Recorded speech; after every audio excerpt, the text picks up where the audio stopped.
The Chase, today at 5 on 7.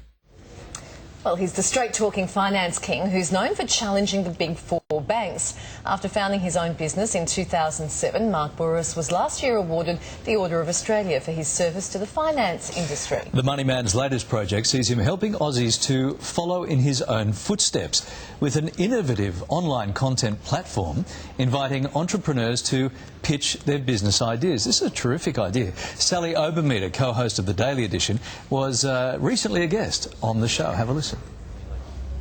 I love working. It is a complete joy, but what is it that I want to do? And I knew I definitely wanted to go back to TV. That was, my love for that was still there. But what I wanted was my own business. And if the boss of the boardroom likes what he hears, he puts his money where his mouth is, financing new ventures out of his own pocket. Sounds great. Mark Bouris joins us now. Welcome to the show. Good to see you. Hey, guys. We'll get to the injury in a moment. Hopefully that's from forking out so much money, right? What are the three things, because you're really sharp at this, what are the three things you look for in a new business? Well, the first thing I look for is, have they actually gone close to failure or ever failed before? I think it's really important that you know that someone has actually got to the brink, to the edge, and that they've got the strength to actually come back. Kerry Packer actually asked me that when he invested in my business, and on and on and on, have you ever failed? Right. The second thing So what was the answer? No, I hadn't. And he actually said, what use are you to me? And that sort of was quite... that set me off. I didn't know where to go with that one. Yeah. The second thing I'm always looking for is, do they understand actually the purpose of the business? Don't tell me in my business, don't tell me you're selling mortgages. I'm not selling mortgages. In my business, as far as I'm concerned, I'm selling hopes and dreams.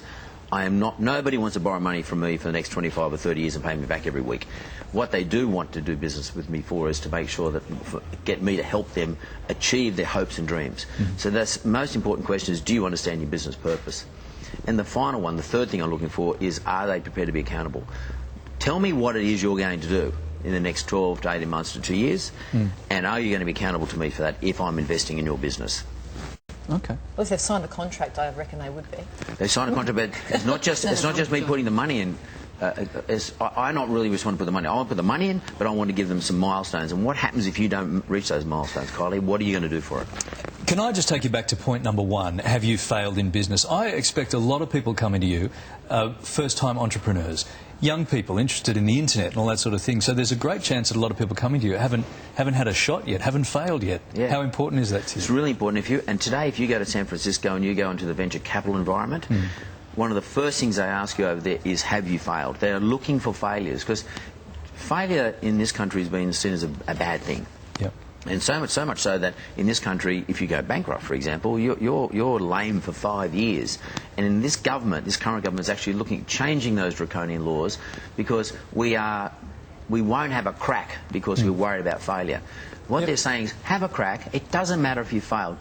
There's ways of failing. You know, if you're a failure and you bring everyone down with you and you're fraudulent and you do the wrong thing, that's one way of looking at it. That's something we don't want to see. Sure. But if you're having a crack and you fail, there is nothing wrong with that. You learn a lot from it. You learn about yourself, and you learn about those things you shouldn't do next time. Tell us how the Mark Bouris Show works. What is this? Well, the Mark Bouris Show is something that I put together with my son and a guy called Nick Fordham, and what we do is we invite people to come in and showcase their business. Tell me what it is they're doing. Generally speaking, I give them 7 to 8 minutes to pitch to me, and I try and give them 7 to 8 minutes back of feedback. And we have it's a conversation. It's very cash, hanging out. We're just doing our best. There's no pressure on anybody. And what I'm trying to do is, those listeners, and we've got quite a few listeners, there's #1 podcast on iTunes at the moment. People can listen to other people's stories about what they're doing in terms of building their business up, and especially if they're a startup. And then they can hear my feedback. And everyone's got the same questions. It's a free-flowing sort of conversation podcast. How far into the process, usually, are you making up your mind? Because you're investing in the people and the passion, right? So you're going to get a snapshot of that quite early. How far into the process? What's the fastest one where you've gone, I'm in, I like you, I like it? Well, a guy came in called Danny, his business called Danny Burrito. He pitched me in 7 minutes. He was raising $10,000. I put $1,000 in. Right. There and then, that day. Like within 3 or 4 minutes, I knew his idea was a good idea. He was doing a crowdfunding, raising of money. And I said to my son, let's put $1,000 into this. You know, you can only put 1,000 at a time. Usually, I pretty much know that I'm happy to engage them into our what we call an accelerator incubator. So we have an accelerator incubator business, which is out at Ultimo. If I get the sense that they're pretty good and they've got nowhere to go, I invite them into the incubator, and they can spend 3 to 6 months there building their business, having access to me and my other business at Yellow Brick Road, talking to people and getting inspired and sort of swapping ideas between themselves. And then you let them hatch and be free. Then I let them hatch and be free. And, there's, On a slight percentage. and by the way, one of the things that's really important, I do not say to them, if you want to come into this incubator environment, which is a free environment, I don't say I want 10% of your business. I give them the opportunity to pitch to me over time. If I'm interested, I'll invest in it, but I do not take anything away from them. I'm trying to encourage this.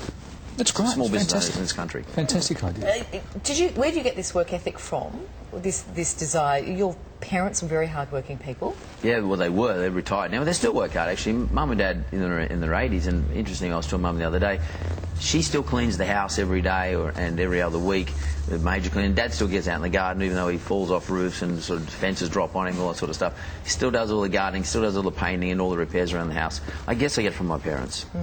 Okay. What's the biggest mistake you can make in business? Be in a hurry. Sorry? In Being a in a hurry. You cannot do things in a hurry. And don't think you're going to be a billionaire because you've got the best idea there is. Because everyone is getting ducked into this now, where you see this overnight success, and these overnight .coms worth $100 million next week. Correct. And there's 1 in 50,000 that actually gets there in that levels, at that level. If you've got to be realistic, don't be in a hurry, be prepared to fail, and then get off the ground, get back on your horse and have another crack. Okay, not everyone wants to be an entrepreneur, Mark. Lots of people sitting at home listening to this saying, well, I don't want to run my own business. How can those people get ahead? Or do you have to have your own business to get ahead? Or what if they want to pay off their mortgage faster? Well, if they want to pay the mortgage fast off, there's a simple way of doing that. You have to make more payments than you're currently scheduled to make. So if the bank wants you to pay $2,000 a month back, pay back $2,100 a month, and instead of doing it once a month, do it every fortnight, so you're actually getting another couple of days every month. It's about paying back faster. There's no way of paying your mortgage back faster than making extra payments. And the only way you can make extra payments is maybe you go and get an extra job, or you make sure you get extra wages. Although I saw the other day the national numbers that came out, Australians' wages are not going up and haven't gone up for a while. So this is the thing that is inspiring people to say, okay, well, I've got to do something different. And the internet allows this. I'm going to set it up. I'm going to do it at night when I get home from my office job. Yeah. And Australians are one of the greatest countries in the world and the greatest people in the world, exponents of being small business owners. We have 2.6 million small business owners in this country. That's a lot of small business owners per capita. Australians are not only good at sport, and we're not only good at drinking beer and producing great wine and all the other things we're famous for. We are bloody good business owners, and we are very good in the small business environment. We're good at beer and wine as well. Yeah. Very quickly, right out of time. Next Tuesday, interest rates up, down, or stay still? Steady. Steady. Okay. Good to see you. And good luck with the operation. You've done something to your arm there, but you're getting it operated. I'll be good. Boxing match. Love it. Love it. Boxing Thanks, match. Mark. Thanks. Well, coming up 1 minute.